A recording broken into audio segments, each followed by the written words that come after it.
अस्सलाम वालेकुम friends, welcome to my YouTube channel physics scientist. अगर आप हमारे चैनल पर रहे हैं तो please subscribe to my channel और साथ बेल आइकन प्रेस कर लें ताकि नेक्स्ट आने वाली वीडियो का नोटिफिकेशन आप तक पहुंच सके। अगर आप ऑनलाइन स्टडी करना चाहते हैं तो यहां पर मेरा व्हाट्सएप नंबर आ रहा होगा, यहां पर आप मुझसे आकर कांटेक्ट कर सकते हैं। हमने 11th class physics chapter number 3 start किया हुआ है। आज हमारा लेक्चर नंबर 2 है। Very very important topic according two papers, law of conservation of momentum. इसका हम प्रूफ भी देखेंगे, इसकी हम डेफिनेशन भी देखेंगे, सारा इस लेक्चर के अंदर कवर किया जाएगा। Let's start our topic. सबसे पहले आइसोलेटेड सिस्टम क्या चीज होती है वो हम देखें। देखिए, a system on which no external force acts is called a isolated system. इसका क्या मतलब है कि कोई ऐसा सिस्टम जिस पर एक्सटर्नल बैरूनी कोई फोर्स ना लग रही हो, उसको हम आइसोलेटेड सिस्टम का नाम कहते हैं। For example, in collision of two marble balls, the collision interactions is larger as compared with the fractional and gravitational forces। दो मार्बल के हैं, आपके पास बॉल्स हैं, अगर उनको हम टकराएंगे, उनके अंदर कोलिजन करवाएंगे तो उनका कोलिजन टाइम ज्यादा होता है एज कंपेयर टू उसके दरमियान फ्रिक्शनल फोर्सेस होती है या ग्रेविटेशनल फोर्स होती है, वो बहुत कम होती है, जिसकी वजह से हम उसको निग्लेक्ट कर देते हैं। तो हम उस सिस्टम को हम ले लेते हैं कि वो जो सिस्टम है वो आइसोलेटेड सिस्टम पर वर्क कर रहा है। बेसिकली तो इस पूरे दुनिया में कोई भी आइसोलेटेड सिस्टम नहीं है, लेकिन फिजिक्स के अंदर हम कंसीडर किया करते हैं, हमेशा फर्ज केयर करके चलते हैं ताकि हमारे पास जो प्रूव हमने करना है उसके अंदर मुश्किलात पैदा ना हो।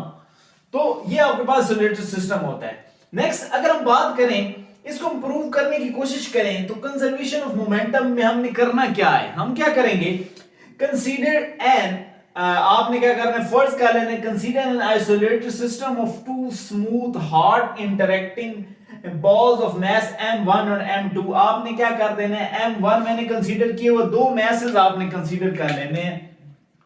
m1 है आपके पास और यहां पर एक बॉल आप ले लेंगे, दैट इज m2। m1 की जो वेलोसिटी है वो हमने कंसीडर कर ली, दैट इज v1 m1 की वेलोसिटी है, और v2 की क्या है, m2 मास की वेलोसिटी v2 होगी। दोनों मूव कर रहे हैं, आपके पास आ रहे हैं, ठीक है, इंटरेक्ट कर रहे हैं, और किस में, along the same straight line in the same direction, same direction के अंदर आपके पास ये दोनों मैसेज हैं। तो ये हम कंसीडर करके यहां पर आगे प्रूफ करेंगे। हम कंजर्वेशन ऑफ मोमेंटम की प्रूफ की तरफ बढ़ते हैं। तो मैंने लास्ट में कंसीडर किया था, देखिए यहां पर हमने क्या करना है, दो बॉल्स को कंसीडर कर लिया, दैट मास m1 इनिशियल है और मास m2 है, उसकी इनिशियल वेलोसिटी v1 है और v2 इनिशियल वेलोसिटी है। अब क्या करना है, इन दो मैसेज के दरमियान हमने मोमेंटम मेजर करना है। तो मोमेंटम कब होगा, जब ये टकराएंगे। देखिए, इन दोनों बॉडी मूव कर रहे हैं, इन दोनों को हमने यहां पर ये यहां पर टकराए तो ये दोनों मैसेज m1 m2 एक दूसरे से कोलिजन करेंगे, m1 m2। तो इस पर जो फोर्स लगेगी वो किस, m1 पर जो फोर्स लगेगी ये इस तरफ लगेगी, इसको हम कह देंगे दैट इज f कह दें फोर्स, और इस पर अगर हम जो लगेगी वो f प्राइम कह देते हैं, ठीक हो गया। तो इसको आप अपने से नाम दे सकते हैं। दोनों एक दूसरे पर फोर्सेस लगाएंगे, ऑपोजिट डायरेक्शन में होंगी, न्यूटन थर्ड लॉ लगेगा। नेक्स्ट, जब इन दोनों टकराएंगे तो ये क्या करेंगे, ये बॉल भी आगे मूव करने लग जाएगा और ये बॉल भी थोड़ा फासले से मूव करने लग जाएगा। तो कैसे वो मूव करेगा वो हम ड्रॉ कर लेते हैं। तो मास यहां पर m1 और इधर m2 आ गया। अब बात करें इसकी, अब यहां पर वेलोसिटी क्या होगी, यहां पर अब इसकी वेलोसिटी हो जाएगी v1 प्राइम हम कह देंगे, और इसको हम v2 प्राइम कह देंगे।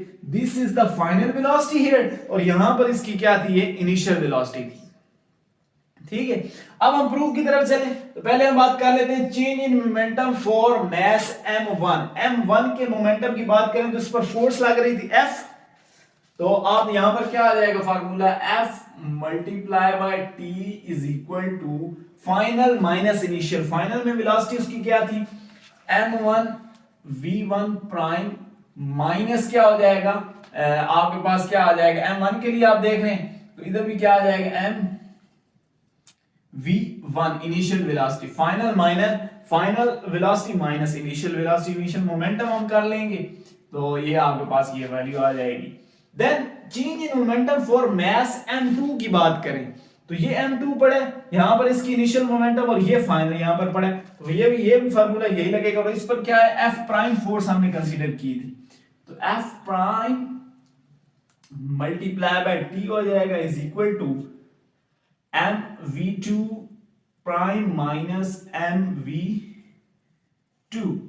ठीक है, फाइनल माइनस इनिशियल मोमेंटम मैंने ले लिए। ठीक है, अब आप क्या करेंगे, इसको इक्वेशन नंबर 1 कह देंगे, this is equation number 1 and this is equation number 2। आप क्या करने लगे, यहां पर एक स्टेप करेंगे, ऐड करेंगे दोनों इक्वेशंस को, क्या करेंगे, एडिंग। यहां पर हम एक स्टेप करने लगे, adding equation number 1 and equation number 2। तो यहां पर आपने क्या किया, दोनों इक्वेशंस को ऐड कर देंगे। ऐड करेंगे तो क्या हो जाएगा, देखो सेम टर्म्स है, तो f plus f prime multiply by t हो जाएगा इज इक्वल टू, इसी तरह ये इनको भी आप क्या करेंगे, ऐड कर देंगे, तो mv1 प्राइम माइनस m, ये m1 यहां पर m1 m2 आप यहां पर लगा देंगे। ठीक है, m1 v1 इसी तरह m1 v1, आप दरमियान में क्या हम प्लस कर दें, दोनों को प्लस लगेंगे, दरमियान में प्लस आ जाएगा, प्लस m2 v2 प्राइम आ गया, देन माइनस m2 v2 आ जाएगा, माइनस m2 v2।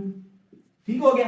अब क्या करेंगे, देखिए यहां पर न्यूटन थर्ड लॉ लग रहा है, दोनों में फोर्स बराबर होगी और ऑपोजिट डायरेक्शन है। देखो हमें नजर आ रहा है यहां पर क्या है, Newton force, Newton third law लग रहा है, that is f prime is equal to force. इसके अंदर पुट करेंगे तो ये क्या हो जाएगा, माइनस का साइन आएगा because of opposite direction, third law लग रहा है, तो माइनस, तो ये जीरो हो जाएगी टर्म, यहां पर क्या आ जाएगा, जीरो इज इक्वल टू, ये जो नेगेटिव वाली टर्म है उसको इधर ले आएंगे तो आपके पास कंजर्वेशन ऑफ मोमेंटम प्रूव हो जाएगा, minus m1 v1 plus m2 v2 prime minus m2 v2।